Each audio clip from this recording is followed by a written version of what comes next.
Hechos de los Apóstoles, capítulo 4. Vamos a leer desde el versículo 1 hasta el versículo 22 de este capítulo. Es una sección larga, por eso vamos a tratar de ser lo más sintético posible y ir al punto del pasaje. Leemos juntos y después oramos. Dice versículo 1 del capítulo 4, hablando ellos al pueblo, está hablando de los apóstoles, hablando ellos al pueblo, vinieron sobre ellos los sacerdotes con el jefe de la guardia del templo y los saduceos, resentidos de que enseñasen al pueblo y anunciasen en Jesús la resurrección de entre los muertos. Y les echaron mano y los pusieron en la cárcel hasta el día siguiente, porque era ya tarde. Pero muchos de los que habían oído la palabra creyeron, y el número de los varones era como 5000. Aconteció al día siguiente que se reunieron en Jerusalén los gobernantes, los ancianos y los escribas, y el sumo sacerdote Anás, y Caifás, y Juan, y Alejandro, y todos los que eran de la familia de los sumos sacerdotes. Y poniéndoles en medio, les preguntaron con qué potestad o en qué nombre habéis hecho vosotros esto. Entonces Pedro, lleno del Espíritu Santo, les dijo: gobernantes del pueblo y ancianos de Israel, puesto que hoy se nos interroga acerca del beneficio hecho a un hombre enfermo, de qué manera éste haya sido sanado, sea notorio a todos vosotros y a todo el pueblo de Israel, que en el nombre de Jesucristo de Nazaret, a quien vosotros crucificasteis y a quien Dios resucitó de los muertos, por él este hombre está en vuestra presencia sano. Este Jesús es la piedra reprobada por vosotros los edificadores, la cual ha venido a ser cabeza del ángulo, y en ningún otro hay salvación, porque no hay otro nombre bajo el cielo dado a los hombres en que podamos ser salvos. Entonces, viendo el denuedo de Pedro y de Juan, y sabiendo que eran hombres sin letra y del vulgo, se maravillaban y las reconocían que habían estado con Jesús. Y viendo al hombre que había sido sanado, que estaba en pie con ellos, no podían decir nada en contra. Entonces les ordenaron que saliesen del concilio y conferenciaban entre sí, diciendo: ¿qué haremos con estos hombres? Porque de cierto señal manifiesta ha sido hecha por ellos, notoria, a todos los que moran en Jerusalén, y no lo podemos negar. Sin embargo, para que no se divulgue más entre el pueblo, amenacémosle para que no hablen de aquí en adelante a hombre alguno en este nombre. Y llamándolos, les intimaron que en ninguna manera hablasen ni enseñasen en el nombre de Jesús. Mas Pedro y Juan respondieron diciéndoles: juzgad si es justo delante de Dios obedecer a vosotros antes que a Dios, porque no podemos dejar de decir lo que hemos visto y oído. Ellos entonces les amenazaron y les soltaron, no hallando ningún modo de castigarles por causa del pueblo, porque todos glorificaban a Dios por lo que se había hecho, ya que el hombre en quien se había hecho este milagro de sanidad tenía más de 40 años. Vamos a orar. Señor, gracias una vez más, porque por medio de tu gracia hoy podemos venir a abrir tu palabra y confiar en que es tu Espíritu Santo el que va a estar guiándonos a comprenderla, a ponerla por obra, y es tu Espíritu Santo el que va a aplicar tu palabra en cada uno de nuestros corazones. Agradecemos que no es por nuestra oratoria, no es por nuestras capacidades, no hay mérito en nosotros, Señor, sino que es tu poder, el poder del Evangelio, el poder que tú has dado a tu iglesia, es el poder del Espíritu Santo obrando en nosotros, Señor, para que tu palabra sea fructífera en la vida de tus hijos, Señor, para santificarlos, y en la vida de aquellos que no te conocen, Señor, para que tú abras sus ojos, Señor, a tu evangelio. Señor, rogamos que nos ayudes a no perder de vista el foco de atención de todo esto, y es nuestro Señor Jesucristo. A Él predicamos y a Él queremos exaltar en esta hora, a Él queremos anunciar y no dejar de hablar y no dejar de pensar en toda esta semana, Señor, de lo que Cristo ha hecho por gracia y por misericordia sobre nosotros, Señor. Gracias por este tiempo. Acompáñame, Señor, acompaña a mis hermanos, que podamos disfrutar de este tiempo, deleitarnos en tu palabra, Señor. Rogamos todas estas cosas en el nombre de Jesús. Amén. Amén.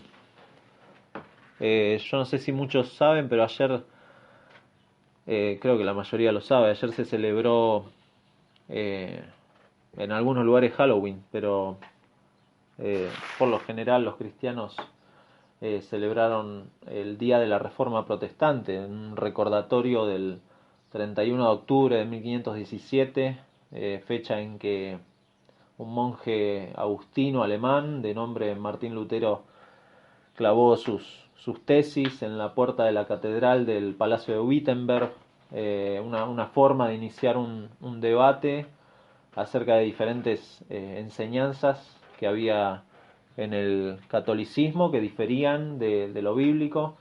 Obviamente no vamos a entrar, y esto es solamente como introducción, no vamos a entrar a hacer un recuento de lo que pasó en la Reforma.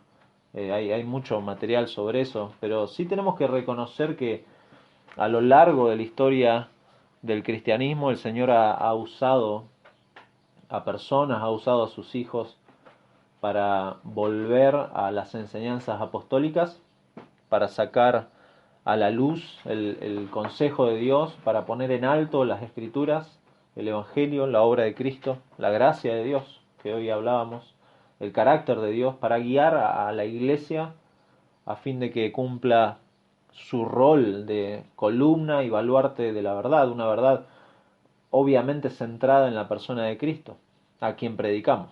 Y por eso le hemos puesto como título al estudio de hoy, predicamos a Cristo.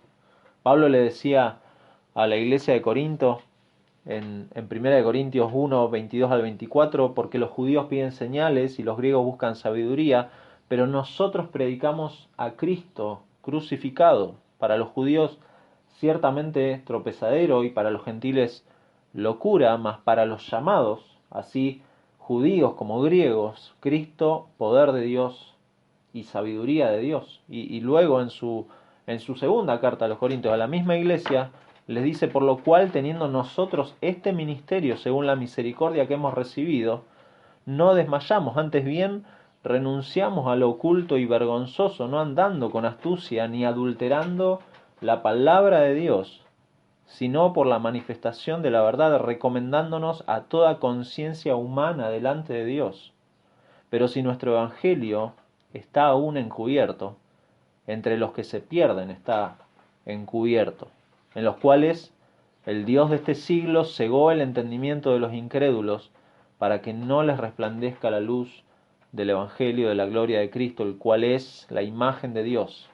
Y hago un énfasis en esta frase que escribe Pablo a la iglesia, porque no nos predicamos a nosotros mismos, sino a Jesucristo como Señor, y a nosotros como vuestros siervos por amor de Jesús, porque Dios, que mandó que de las tinieblas resplandeciese la luz, es el que resplandeció en nuestros corazones para iluminación del conocimiento de la gloria de Dios en la faz de Jesucristo. Predicamos a Cristo, a eso la iglesia ha sido enviada.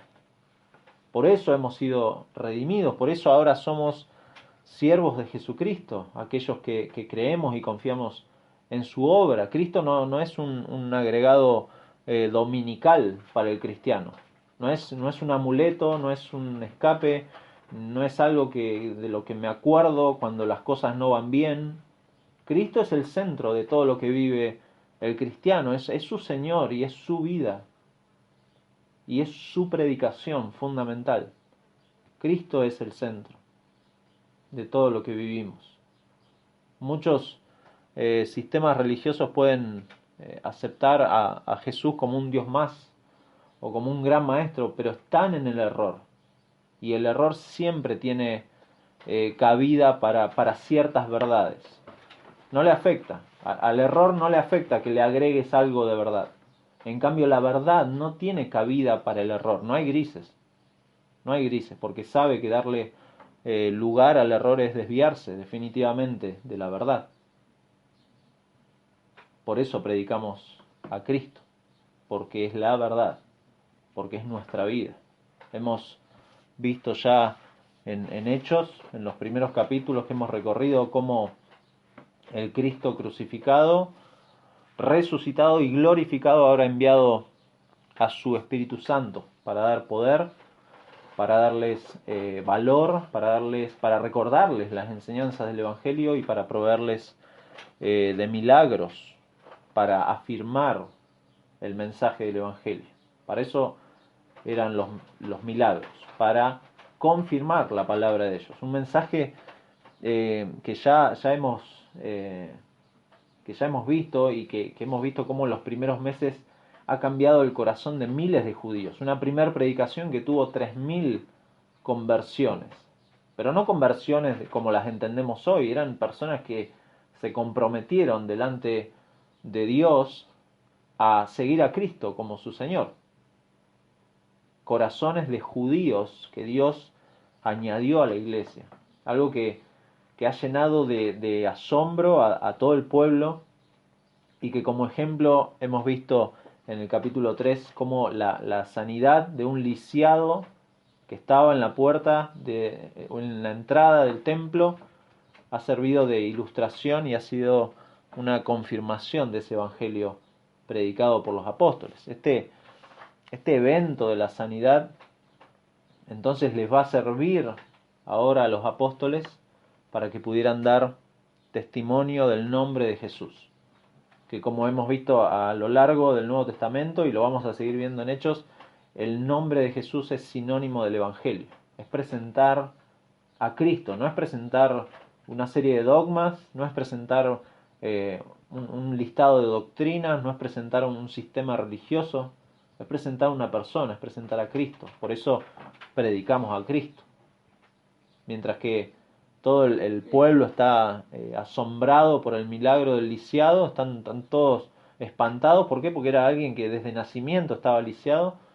El foco de atención parecería estar en los apóstoles y en el lisiado, estos milagreros, todos maravillados, pero lo que van a hacer los apóstoles es centrar el mensaje en el verdadero autor del milagro y a Cristo como el autor del mayor milagro, que es lo que Pedro va a predicar desde el versículo 13 del capítulo 3 en adelante hasta el 26.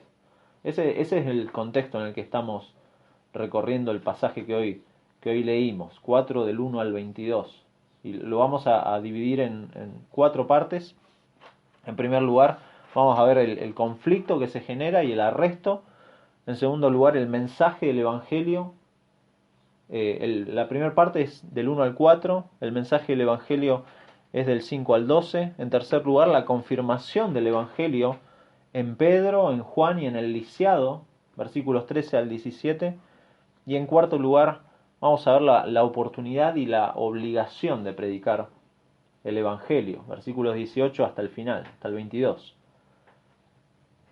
Veremos a lo largo de Hechos cómo la proclamación del Evangelio conduce muchas veces a conflictos con los cristianos y a persecución. Ese es nuestro primer encabezado, el conflicto y el arresto de Pedro y de Juan.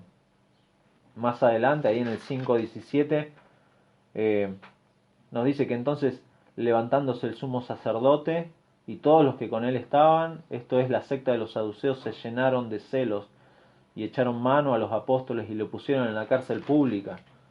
Ese es uno de los primeros arrestos junto con este. Más adelante, en el 6:8, pueden ver el arresto de Esteban. Capítulo 9, cuando Saulo comienza a predicar, cuando Saulo es convertido, de nuevo pueden ver ahí cómo la persecución va a ser común. En el capítulo 12 van a ver cómo Jacobo es martirizado y Pedro de nuevo es puesto en la cárcel.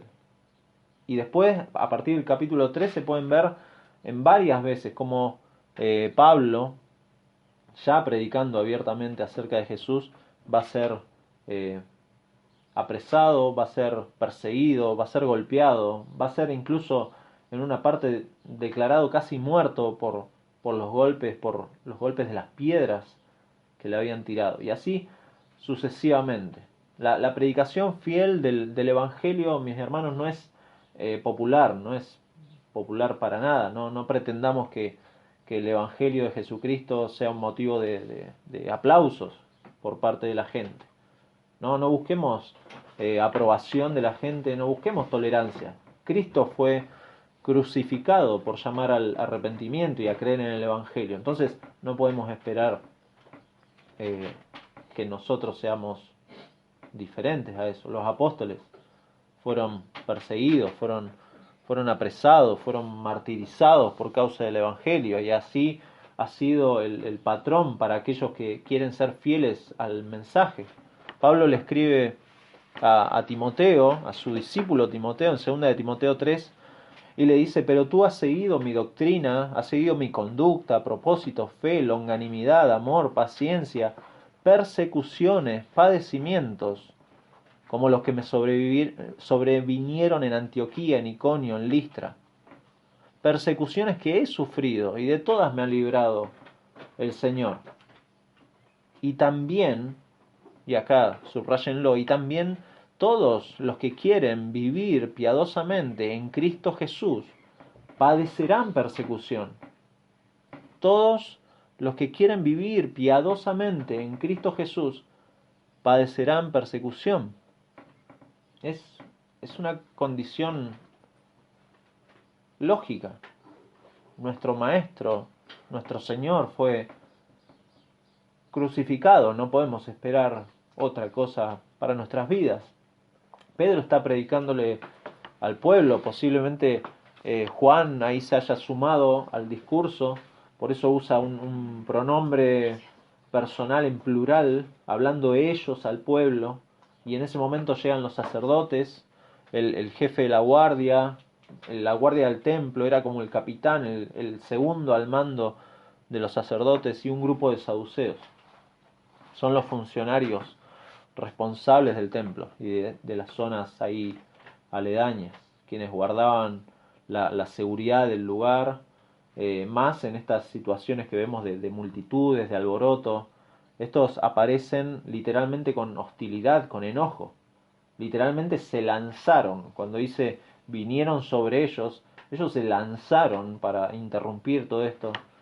Y no solamente interrumpir el hecho de que estaban predicando el mensaje, predicando, anunciando a Cristo, sino que también, y nos dice ahí, tenían preocupación porque estaban hablando de la resurrección.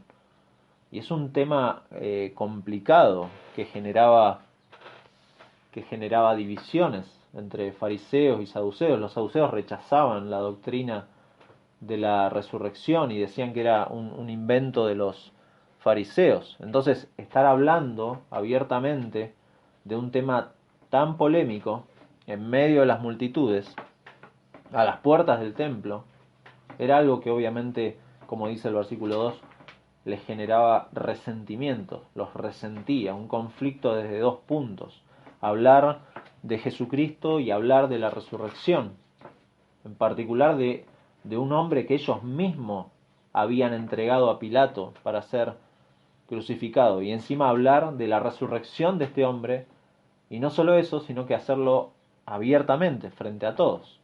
Entonces la reacción de echarles mano, de capturarlos, de ponerlo a estas personas bajo custodia, era algo natural. Eran un peligro para el orden social en aquel lugar, pero también eran un peligro para el sistema religioso. Era una preocupación realmente. Y como era tarde, nos dice ahí el versículo 3, era tarde, los pusieron en la cárcel para hasta el día siguiente. Ya no era tiempo de tratar estos temas en forma judicial y en forma más formal, valga la redundancia. Por eso los dejaron ahí hasta el día siguiente. Podríamos calcular ahí el tiempo. En el capítulo 3, versículo 1, habíamos leído en su momento que subieron al templo a la hora novena, que eran como las 3 de la tarde, y recién la caída del sol era en esta época a partir de las 7 u 8 de la tarde, entonces transcurrieron como 3 o 4 horas eh, con todo lo que pasó, el tiempo de la oración, el tiempo de la predicación de Pedro, y ahora seguían hablando, y ahora el arresto, y finalmente ahí en esa primera parte Lucas va a hacer como un resumen, va a interrumpir el relato y va a decir, versículo 4, pero muchos de los que habían oído la palabra creyeron, y el número de los varones era como 5.000. Acá no podemos decir que eran 5.000 más a los 3.000 que ya nos había hablado Hechos. Posiblemente algunos concuerdan en que eran 5.000 en total. Igualmente era una multitud, muchísimas personas creyeron, y el verbo que se traduce como creer nos habla de que estas personas no solamente se sumaron a un grupo diferente, sino que consideraron algo, esta predicación, como verdadera, como digna de confianza en relación a Dios y a Jesús. Esto es, se encomendaron, dice un comentarista, encomendarse a una entidad con plena confianza, creer en, con la implicación de un compromiso total con aquel en quien se confía. Estas personas no solamente se unieron a un sistema religioso, no solamente eran ahora parte de un grupo disidente de los fariseos, de los saduceos, de las demás sectas judías. Estas personas escucharon la palabra, que es sinónimo del Evangelio, y confiaron y se comprometieron totalmente con el Señor. Dieron evidencias claras de una fe salvífica, de una fe genuina. Esta gente arriesgó su vida al sumarse a estos galileos que anunciaban a Jesucristo. Entonces veremos ahora desde el versículo 5 al 12 cuál es ese mensaje del Evangelio. Vamos a ver cómo Pedro va a aprovechar la oportunidad de predicar una vez más el Evangelio. Predicó el Evangelio al lisiado en la puerta La Hermosa, donde lo sanó. Predicó el Evangelio en el pórtico de Salomón, frente a las multitudes que estaban ahí atontadas por el milagro. Y ahora predica el Evangelio delante del concilio. Pedro no hace otra cosa que lo que ya ha hecho. Pedro no cambia su discurso. Él predica el Evangelio y predica a Cristo. Ese es su tema, y es el tema por el cual ellos han sido llamados a ser testigos. Versículos 5 al 7 se nos va a mencionar la reunión que se convoca para interrogar a Pedro y a Juan. Los miembros del Sanedrín, la palabra que recién se va a usar en el versículo 15, en el 15 se traduce como concilio, pero es esa palabra, Sanedrín. Lucas ahí los registra, incluso con nombre y apellido, podríamos decir, pero menciona uno por uno toda la familia sacerdotal, personas que no hacía muchas semanas atrás habían estado involucrados directamente con el arresto y la crucifixión de Jesús. ¿Sí? Si recuerdan, estos personajes, el sumo sacerdote Anás y Caifás, ellos estuvieron a cargo de que entregaran a Jesús a Pilato, de que incitaran a la gente a pedir la crucifixión. Ellos habían estado. Es posible que ahora, viendo a los discípulos, pudieran reconocer que los problemas con estos galileos no habían terminado. No habían terminado. Es una preocupación, evidentemente. Pedro y Juan son interrogados en medio del Sanedrín, los pusieron en medio, poniéndoles en medio, versículo 7, y les hicieron una pregunta que refleja dos cosas. En primer lugar, que estos miembros de la clase alta sacerdotal habían escuchado obviamente de un tercero el tema de la sanidad de este hombre y de la explicación que dieron los discípulos al pueblo. Fíjense la pregunta: ¿con qué potestad y en qué nombre habéis hecho esto vosotros esto? Son palabras acerca del milagro por el poder de Dios y en el nombre de Cristo. Y en segundo lugar, eh, sabiendo estas cosas, sabiendo este tema de la sanidad del lisiado, se puede ver una intención clara de querer escuchar de boca de ellos, de los discípulos, las cosas que han pasado, ya que no solamente estaban invocando el nombre de Dios, sino que todo estaba relacionado íntimamente con la fe en Jesucristo. Versículo 7, poniéndoles en medio, le preguntaron con qué potestad y en qué nombre habéis hecho esto vosotros. O sea, queremos saber el tema del poder y el nombre que han usado para hacer estas cosas. Esta pregunta les va a servir a Pedro y a Juan de disparador, pero es interesante que es el Espíritu, la inspiración del Espíritu, como la causa de este discurso. Versículo 8, entonces Pedro, lleno del Espíritu Santo, les dijo. Quien haya leído los escritos de Lucas, recordemos, no olvidemos, que Hechos de los Apóstoles es un un segundo tratado de 2 tomos, ¿sí? Junto con el Evangelio de Lucas. Y si nos retrotraemos a Lucas, vayamos un poquito a Lucas, capítulo 12 de Lucas. Lucas 12, versículo 11. Jesús les está hablando a los discípulos, les dice: cuando os trajeren a las sinagogas y ante los magistrados y las autoridades, no os preocupéis por cómo o qué habréis de responder o qué habréis de decir, porque el Espíritu Santo os enseñará en la misma hora lo que debáis decir. Y más adelante, capítulo 21,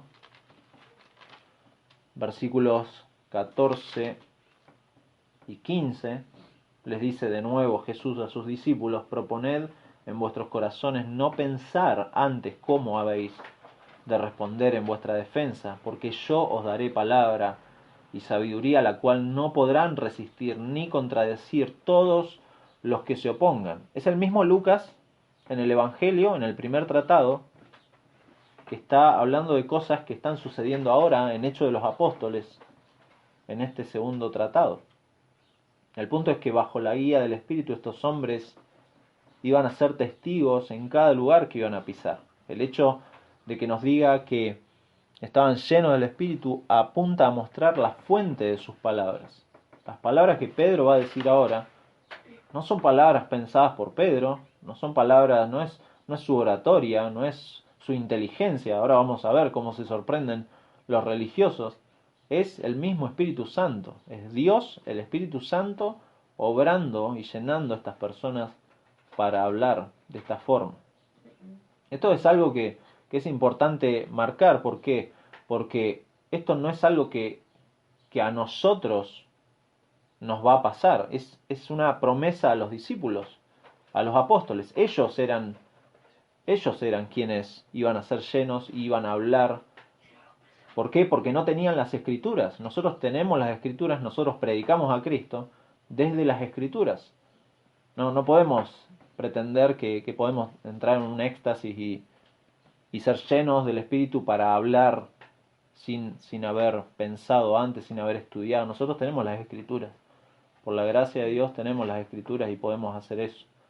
El discurso entonces se va a enfocar en el liderazgo de Israel, y como dijimos antes, es una clara oportunidad de predicar a Cristo, y lo hace partiendo de un hecho que no se puede discutir, que es evidente delante de todos: el beneficio a este lisiado, la completa sanidad de un hombre que toda su vida fue llevado a una de las puertas del templo para mendigar y que ahora está parado ahí frente a ellos. Es algo innegable, pero no es el punto del discurso.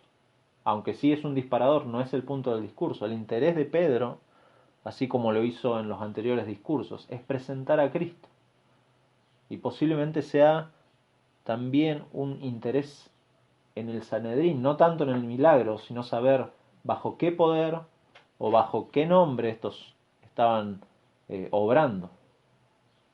Leamos, versículo 10, sea notorio a todos vosotros y a todo el pueblo de Israel que en el nombre de Jesucristo de Nazaret, a quien vosotros crucificasteis y a quien Dios resucitó de los muertos, por él este hombre está en vuestra presencia sano. ¿Bajo qué poder y bajo qué nombre estos estaban ministrando? Y ahí es clara la afirmación. Y Pedro quiere que sea notorio a todos, que sea reconocido, que sea notable, que sea evidente, que sea incluso comprobado con certeza, que quede registrado bajo este discurso guiado por el Espíritu Santo. Si el tribunal deseaba saber la causa de la sanidad del hombre, entonces que supiera, que sea notorio y que toda la nación supiera y que la obra había sido hecha en el nombre de Jesús de Nazaret. Predicamos a Cristo, al Mesías. Sí, aquel Jesús que ellos mismos, les dice ahí, vosotros crucificasteis. Ustedes lo crucificaron. Ustedes lo mandaron delante de Pilato. Ustedes pidieron, junto con la multitud, crucifícale. Pero, nos dice ahí el versículo 10, Dios resucitó de los muertos. A quien Dios resucitó de los muertos. La ignorancia para estos hombres no es una excusa. Ellos saben perfectamente acerca del mensaje del crucificado. Ellos escucharon a Jesucristo y ahora están escuchando a sus discípulos y están viendo evidencias de que el poder del resucitado aún está activo en ellos. El verbo ahí usado subraya el hecho de que la curación del hombre que era cojo de nacimiento y que ahora está en pie ante ellos es un estado permanente. Su curación no puede ser discutida. Está ahí presente. Lo que nos hace pensar dos posibilidades de por qué está ahí presente en medio del Sanedrín, en medio de este concilio. Una, que haya sido traído este hombre para ser un testigo, que lo hayan convocado para ser testigo, o que junto con los apóstoles incluso pudiera haber sido echado en la cárcel, que es muy posible, porque no nos dice el versículo 1, del 1 al 4 no nos dice que quienes estaban en la cárcel, nos dice que los echaron en la cárcel. Posiblemente hayan ido Pedro, Juan y también el lisiado, o solamente lo hayan llamado como testigos, pero muchos concuerdan en que este hombre, como estaba, nos veíamos en el capítulo 3 cómo estaba agarrado, asido de Pedro y de Juan, estaba junto a ellos y no quería soltarse de ellos. Seguramente estaban los tres juntos, los metieron en la cárcel a los tres juntos. Y Pedro los va a confrontar, los va a acusar a estos líderes, no solo de la ejecución de Jesús por las autoridades romanas. Esta declaración es al mismo tiempo una buena noticia de que Dios ha concedido el perdón de pecados por medio de Cristo y la proclamación de la salvación a causa del sufrimiento y la muerte de Jesús.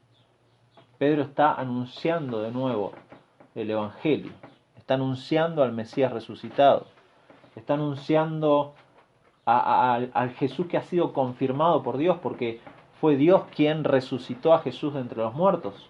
Los dirigentes judíos que fueron cómplices de la crucifixión son de hecho culpables de sacrilegio, de rechazar al ungido de Dios. En el capítulo 3, versículo 14, al pueblo les está hablando Pedro y les dice: vosotros negasteis al santo y al justo y pedisteis que se os diese un homicida y matasteis al autor de la vida, a quien Dios ha resucitado de los muertos, de lo cual nosotros somos testigos. Y antes, capítulo 2, versículo 22, varones israelitas, oíd estas palabras: Jesús Nazareno, varón aprobado por Dios entre vosotros con las maravillas, prodigios y señales que Dios hizo entre vosotros por medio de él, como vosotros mismos sabéis, a este entregado por el determinado consejo y anticipado conocimiento de Dios, prendisteis y matasteis por mano de inicuos, crucificándole. Ellos han rechazado al ungido de Dios. Y el versículo 11 dice, este Jesús que ellos han rechazado es la piedra reprobada por vosotros. De nuevo, hace un énfasis en que ustedes lo han rechazado, la cual ha venido a ser cabeza del ángulo. Pedro está citando ahí el Salmo 118, versículo 22, conocido salmo incluso por este Sanedrín, recitado en cada Pascua. Es el último salmo de un grupo de salmos que se recita en Pascua para traer ante ellos la referencia directa del Cristo, la piedra que ellos desecharon y que se ha convertido, dice, en la piedra principal. Una referencia que parecería ser como preferida de Pedro. En Primera de Pedro, fíjense, vamos a ir rápidamente. Primera de Pedro, capítulo 2, versículo 4, dice, acercándoos a él, piedra viva, hablando de Cristo, desechada ciertamente por los hombres, mas para Dios escogida y preciosa. Vosotros también, como piedras vivas, sed edificados como casa espiritual y sacerdocio santo para ofrecer sacrificios espirituales aceptables a Dios por medio de Jesucristo. Por lo cual contiene la escritura de aquí pongo en Sión la principal piedra del ángulo, escogida, preciosa, y el que creyere en él no será avergonzado. Para vosotros pues los que creéis, él es precioso, pero para los que no creen, ahí de nuevo, la piedra que los edificadores desecharon ha venido a ser la cabeza del ángulo. Este Pedro, que justamente Jesús mismo le dijo, tú eres Pedro, la piedra, pero Pedro sabía quién era la piedra principal, en quien estaba fundamentada la iglesia. Una referencia preferida, pero que también dentro de los escritos de Lucas, para tomar a Lucas, en Lucas capítulo 20, versículo 9 al 18, no lo vamos a leer todo, pero está la parábola, una parábola conocida, la de los labradores malvados, pero al final de esa parábola Jesús mira a los líderes, pero él mirándolos dijo, ¿qué pues es lo que está escrito? La piedra que desecharon los edificadores ha venido a ser cabeza del ángulo. Todo el que cayere sobre aquella piedra será quebrantado, mas sobre quien ella cayere le desmenuzará. Jesucristo es esa piedra fundamental de la historia redentora. Pablo le va a escribir a los Efesios y le va a recordar también esa verdad. Lo hemos estudiado con Eduardo. Efesios capítulo 2 de Efesios, versículo 19. Así que ya no sois extranjeros ni advenedizos. Le escribe a la iglesia y les dice, sino que son conciudadanos de los santos, miembros de la familia de Dios, edificados sobre el fundamento de los apóstoles y profetas, siendo la principal piedra del ángulo Jesucristo mismo. El salmista, acá en el Salmo 118, afirma que la piedra que han rechazado los constructores es finalmente descubierta como la piedra más importante de este nuevo edificio. Una piedra colocada en la esquina fundamental de la nueva casa, colocada con firmeza y dando dirección a toda la construcción. Cristo, su sacrificio, su obra descrita en el Evangelio a favor del pecador, esa es la piedra fundamental. Por eso estos hombres no dejaban de predicar otra cosa, no dejaban de predicar el Evangelio y de profundizar en el insondable misterio del Evangelio. Cristo es la piedra fundamental. Jesús fue rechazado por los dirigentes judíos, pero ahora está glorificado y solo de él procede la verdadera salvación. Por eso dice versículo 12, y en ningún otro hay salvación, porque no hay otro nombre bajo el cielo dado a los hombres en que podamos ser salvos. La liberación del del lisiado, de una dolencia física. Le sirve a Pedro acá como una parábola, nos sirve a nosotros como una ilustración de la liberación realmente de la culpa, del pecado y del juicio. Apunta a esta realidad más profunda.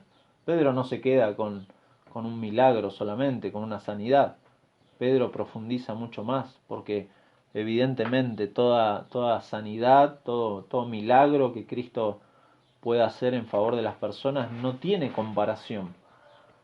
No tiene comparación con el mayor milagro que solamente Él puede obrar. Es dar vida a los muertos, atraerlos hacia Él, justificarlos ante Dios por medio de su muerte y de su resurrección y finalmente llevarlos a la gloria. En ningún otro hay salvación, porque no hay otro nombre bajo el cielo dado a los hombres en que podamos ser salvos. Capítulo 2, versículo 40. Y con otras muchas palabras testificaba y les exhortaba, diciendo: sed salvos de esta perversa generación. Esta perversa generación que ha rechazado a Jesús, sean salvos. ¿Cómo? ¿Cómo? Por medio de Cristo. ¿Por qué? Porque no hay, en ningún otro hay salvación, porque no hay otro nombre bajo el cielo dado a los hombres en que podamos ser salvos. Por ello, predicamos a Cristo, porque no hay otro nombre en quien el pecador pueda salvarse, no hay otro medio para estar en paz con Dios. No existe, no existe forma de acercarse a Dios si no es por medio de Cristo. Por eso no hacemos un circo de sanidades, de milagros, no hacemos psicología barata ni predicamos mensajes positivos o que son más tolerantes, que calman la conciencia de la gente. Predicamos a Cristo, predicamos el Evangelio, predicamos a Cristo. Entonces vamos a ver nuestro tercer encabezado, cómo este Evangelio es confirmado en Pedro, en Juan y en el mismo lisiado, en este hombre, que no sabemos el nombre. Es muy interesante eso, no sabemos el nombre de esta persona. Las autoridades en ese lugar van a ver dos cosas. Es muy interesante porque se repite ese verbo viendo en el versículo 3 y 14. Viendo. ¿Qué ven? Ven a los apóstoles y ven a este hombre sanado.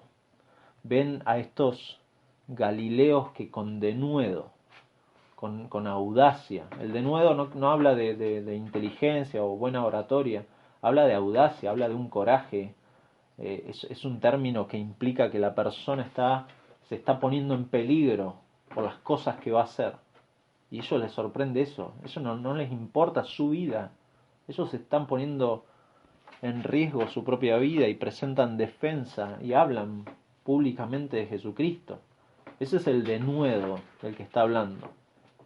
Son audaces. Era sabido entre los judíos que aquellos que no seguían una formación académica a los pies de algún rabino conocido terminaban haciendo el oficio familiar. La mayoría de estos hombres, lo sabemos por los evangelios, eran pescadores. Ellos siguieron el oficio de su familia. Entonces, a ellos les llama la atención que estos, como dice ahí, sin letra y del vulgo, literalmente, y es muy despectivo esto de sin letra y del vulgo, porque dice son como aficionados en estos temas teológicos, incultos eran. Hasta en algunas traducciones usa el despectivo de que eran analfabetos. Los galileos eran considerados, eran brutos para ellos, eran provincianos, y por eso sorprende de que pudieran hablar así, con este coraje. De ahí que la evaluación de ellos va a cerrar con esa frase: le reconocían que habían estado con Jesús. Habían estado, en el sentido de que los reconocían de que eran discípulos de Jesús. Un Jesús que también era menospreciado por no pertenecer formalmente a ninguna escuela de rabinos. En los evangelios podemos revisar eso y ver que Jesús, muchos se preguntaban, pero ¿no es este el hijo del carpintero, ¿no? No conocemos a su madre, a sus hermanos. ¿De dónde? ¿De dónde sacó letra? ¿De dónde fue estudiado? Entonces la élite judía no podía esperar mucho de esta gente y por eso se sorprende, se maravilla, dice. Pero a su vez, y esto es muy interesante, no podían negar lo segundo que veían. Lo primero que vieron es a estos Galileos con denuedo, con audacia. Pero lo segundo que ven es a este hombre sanado. Por eso no podían decir nada en su contra. No había forma de refutar esta ilustración viviente ahí delante de ellos del poder de Jesucristo. Eso no lo podían negar. No había forma de contestar lo que los apóstoles afirmaron del versículo 10 al 12, sea notorio a todos vosotros, a todo el pueblo de Israel, que en el nombre de Jesucristo de Nazaret, este hombre está en vuestra presencia sano. De nuevo, recordamos Lucas 21:15, que Jesús les dijo a sus discípulos, yo os daré palabra y sabiduría, la cual no podrán resistir ni contradecir los que se opongan. Hay una falta de argumentos frente a ellos. Se enfatiza ahí, versículos 15 y 16. Entonces les ordenaron que saliesen del concilio y conferenciaban entre sí, diciendo, ¿qué haremos con estos hombres? Porque de cierto señal manifiesta ha sido hecha por ellos, notoria a todos los que moran en Jerusalén, y no lo podemos negar. En primer lugar, les piden dejar la sala. ¿Para qué? Para poder deliberar en privado. Armaron como una mini conferencia para discutir este asunto. Es muy interesante. El verbo que se usa ahí da a entender de que esto fue por un largo periodo de tiempo. No fue que entraron, charlaron dos palabritas. No, fue largo el tiempo en que se reunieron para deliberar qué vamos a hacer con esta gente. ¿Por qué? Porque los discípulos no habían quebrado ninguna ley al sanar a este hombre. Además, esto de sanarlo, lo que pasaba es que los había convertido como en héroes populares. La gente estaba maravillada y entonces no era conveniente castigarlos. Pero, por otra parte, sería equivocado dejarlos en libertad para que sigan enseñando y curando en el nombre de Jesús. Entonces las autoridades se ven de nuevo como enfrentadas con este problema, con un problema que ellos pensaron que habían solucionado con la condenación y la ejecución de Jesús. El problema seguía. La actitud que leemos, que decidieron adoptar, es igual a una confesión de su debilidad. Fíjense, van a liberar a estos hombres, pero van a amenazarlos con consecuencias de si reincidían en estos actos, si repetían este accionar. El accionar no de sanar, pues no era el problema el tema de la sanidad de la gente. Su preocupación estaba centrada en la predicación. Fíjense versículo 17, cuál era la amenaza: de que no hablen de aquí en adelante a hombre alguno en este nombre. Y en el 18 de vuelta les intimaron que en ninguna manera hablasen ni enseñasen en el nombre de Jesús. La preocupación de ellos sin duda es ¿qué están predicando? ¿En nombre de quién están predicando? Los versos 16 y 17 es un resumen de esta deliberación que hicieron los religiosos y de las decisiones obviamente que tomaron. Y una vez más vemos falta de argumentos, vemos debilidad, vemos hipocresía de un sistema que evidentemente es decadente, que está guiado por intereses, por apariencias, no por temor de Dios, no por temor a su palabra que anunciaba el Mesías. Lo hemos visto en el capítulo 2 como Pedro cita a Joel, las profecías de Joel que anunciaban estas cosas. No están dispuestos a considerar el milagro como una prueba de la reivindicación de Jesús. No están dispuestos a ver qué significa esto. ¿Qué es todo esto? ¿Qué es lo que está pasando acá? Jesús está todavía actuando a través de estos hombres, el Espíritu Santo ha venido sobre estos hombres, pero lo que están haciendo estos hombres, y que evidencia bien, es muy claro cómo muestra el corazón nuestro.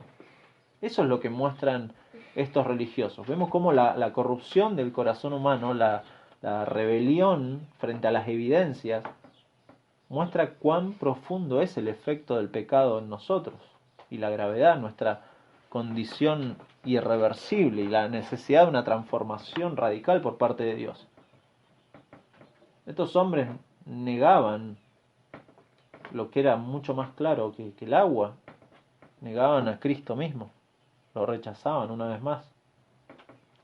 Entonces vamos al último encabezado, que es desde el versículo 18, la oportunidad y la obligación de predicar el Evangelio, que se presenta acá. Después de que Pedro son llamados de nuevo a la sala de asamblea, versículo 18, y llamándoles, los intimaron, les informan la decisión del Sanedrín, y la decisión implica la orden de nunca hablar o enseñar el nombre de Jesús.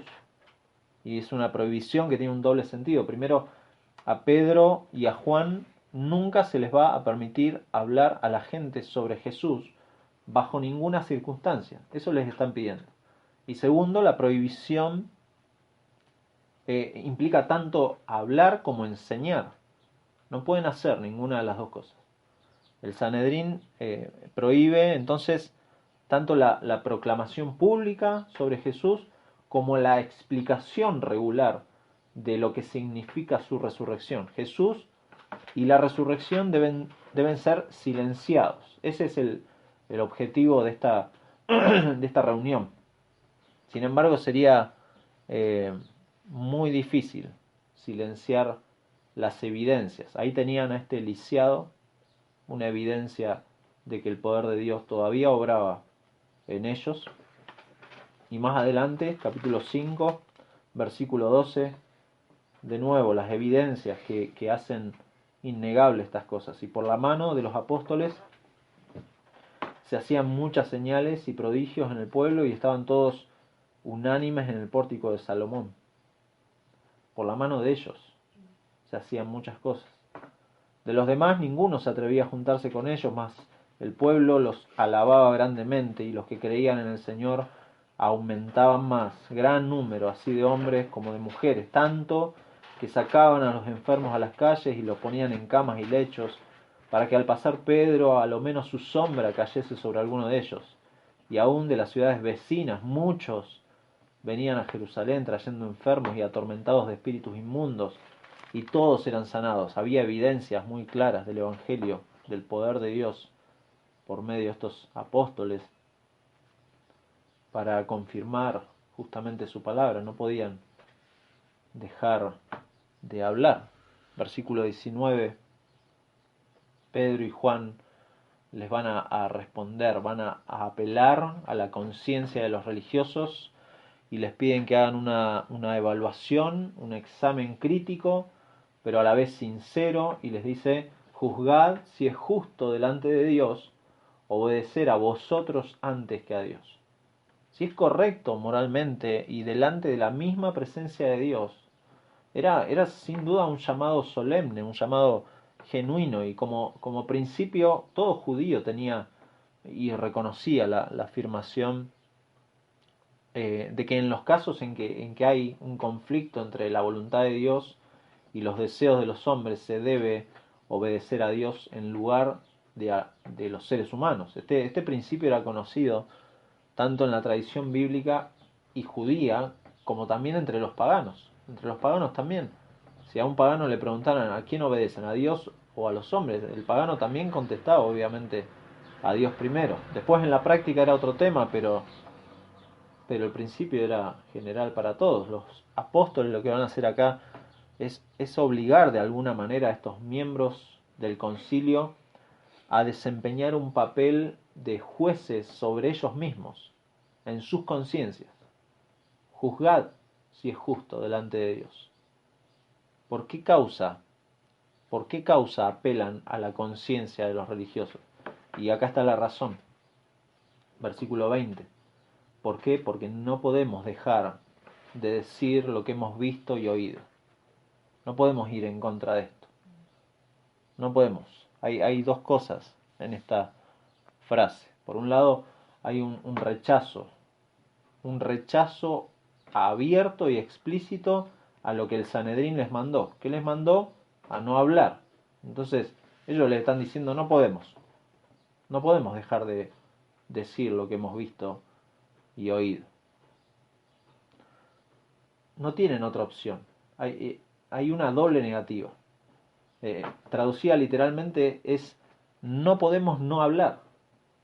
Tiene la fuerza de una afirmación muy fuerte. Los apóstoles deben hablar de Jesús, porque ellos son enviados como testigos. No podemos. La obediencia a Dios en este caso es hablar de Cristo, predicar a Cristo, enseñar acerca de Cristo. No podemos dejar de hacerlo.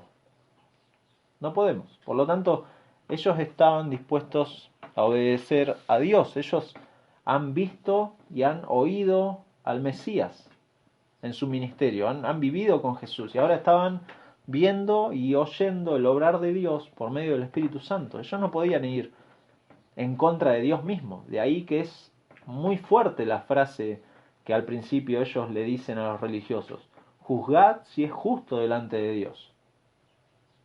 Juzgad si es justo delante de Dios. Porque nosotros no podemos dejar de decir lo que hemos visto y oído. La realidad de Jesús, el significado de su vida y su enseñanza, el significado de su muerte, de su resurrección, su exaltación, esas cosas no podemos silenciarlas. Por más que haya una ley que busque amordazar al cristiano, no podemos callar, porque entendemos que Dios es mayor que las leyes humanas y el Señor está sentado en su trono, próximo no solo a buscar a su iglesia, sino a juzgar a cada persona, incluido aquellos que gobiernan o detentan autoridad en algún área. Juzgad si es justo delante de Dios. Estos hombres estaban de corazón obligados a hacer esto. Y cada cristiano en particular está obligado en su corazón a hacer esto.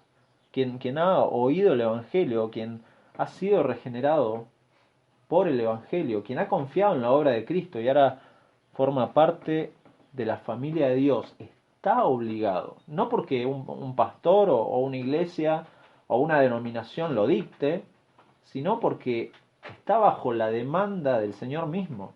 Es un imperativo de Dios y no puedo hacer otra cosa que predicar a Cristo.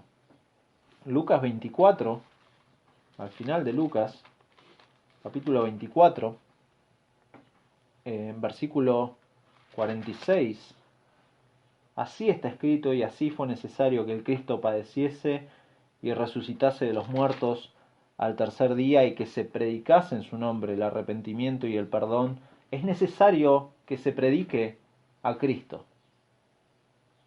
Es necesario en todas las naciones, comenzando desde Jerusalén, y vosotros sois testigos de estas cosas.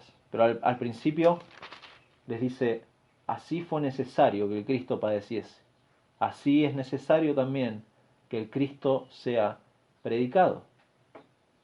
Recordamos la segunda parte de Hechos 1.8.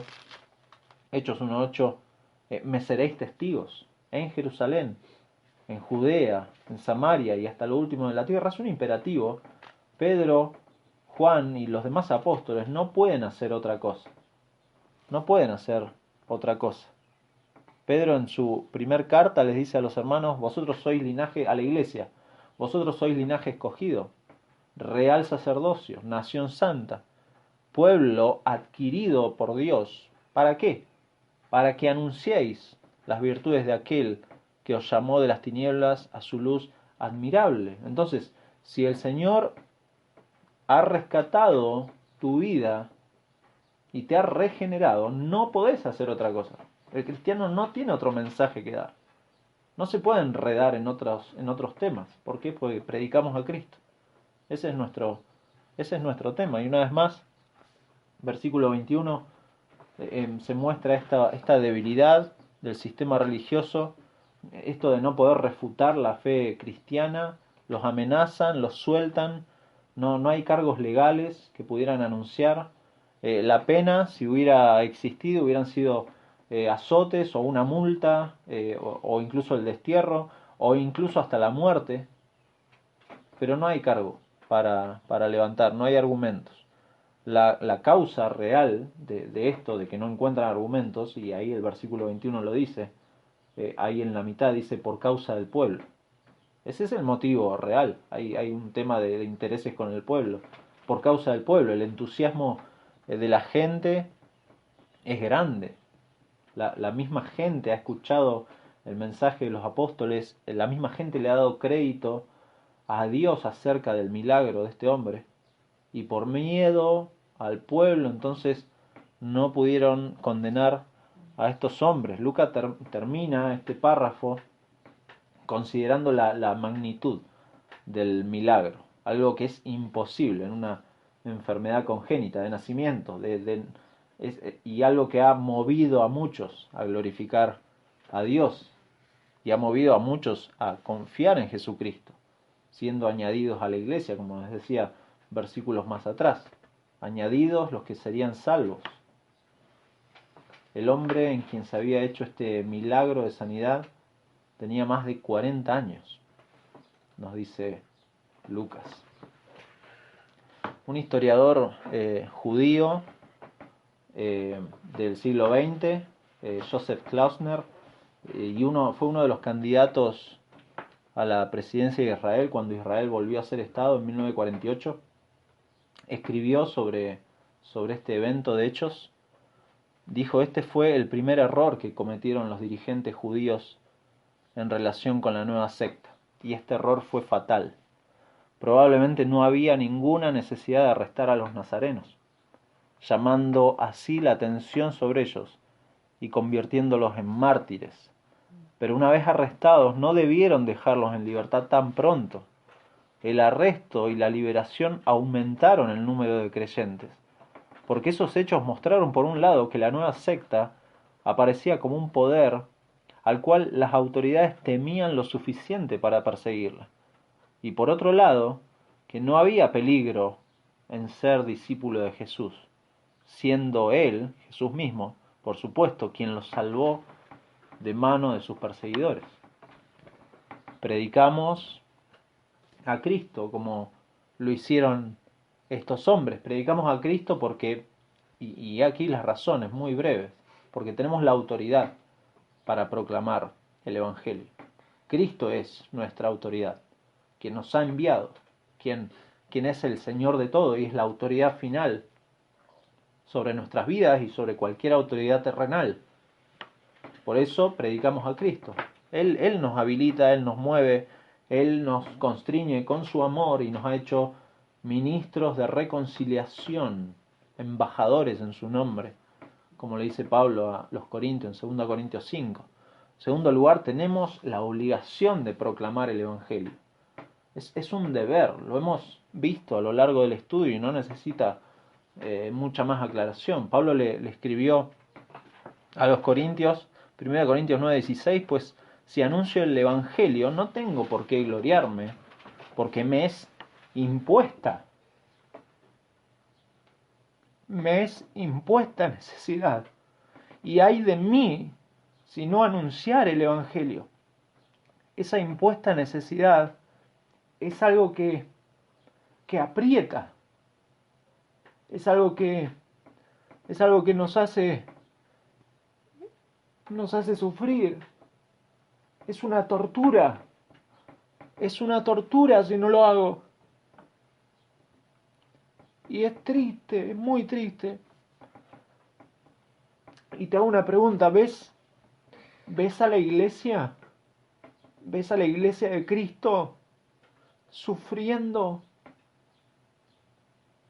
y siendo martirizada por predicar a Cristo? Hacelo más personal. ¿Te ves en lo cotidiano, en tu vida diaria, sufriendo por predicar a Cristo? sufrís por los que se pierden. Por eso tenemos la obligación de predicar a Cristo.